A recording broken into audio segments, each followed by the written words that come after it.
Долго очекуваната средба на принцот Хари со кралот Чарлс означи пресвртница во една кралска врска, но не послужи како пресвртница во случајот со принцот Вилијам.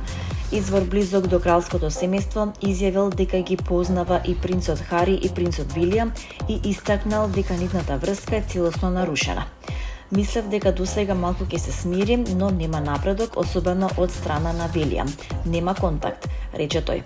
Тензијата меѓу некогаш блиските браќа се предлабочи откако принцот Хари и Меган Маркл се повлекоа од кралските должности во 2020 година, а дополнително се влоши со објавувањето на мемоарите на Хари во 2023 година, во кој тој го раскажа своето искуство од кралскиот живот.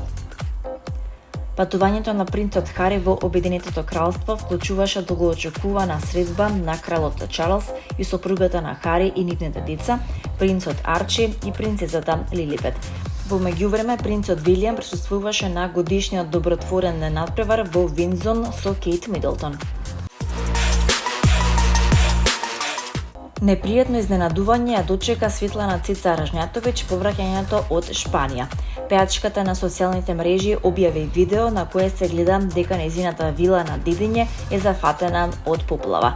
На снимката се забележува дека дворот е под вода, додека силен млас вода избива од имотот кон улицата, што укажува на дефект во водоводната инсталација или пукање на цевка. Видеото брзо привлече внимание на социјалните мрежи, а бројни следбеници и испратија пораки со поддршка и надеж дека штетата ќе биде што поскоро санирана. Поплавата ја затекнала Цица веднаш по враќањето од Шпанија, каде што престојувала кај својата ќерка Анастасија Гуделј, која со сопругот, фудбалерот Немања Гуделј, живее во Севиља. Ова не е прв пат вилата на пејачката на Дедиње да биде во центарот на вниманието на јавноста. Имотот и претходно бил тема на медиумските извештаи, а овој пат причината е неочекуваната поплава што ја затекнала по враќањето дома.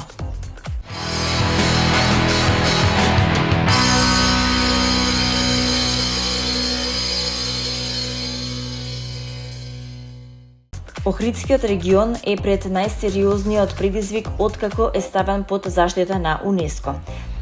Центарот за светско наследство на организацијата официјално го објави документот со анализата за состојбата на природното и културното наследство на регионот и во нацрт одлуката предложи негово впишување на листата на светско наследство во опасност. Документот беше објавен на 13 јули, а во него се оценува дека заканите за исклучителната универзална вредност на Охридскиот регион се уште не се отстранети.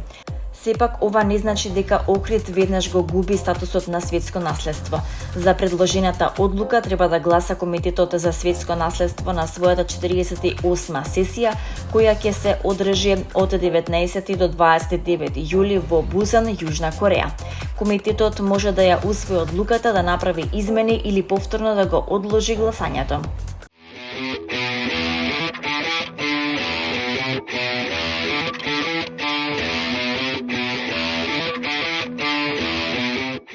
Музичката програма на фестивалот Охридско лето вечерва продолжува со концертот на триото Кимера од Италија, што ќе се одржи во црквата Света Софија со почеток во 21 часот.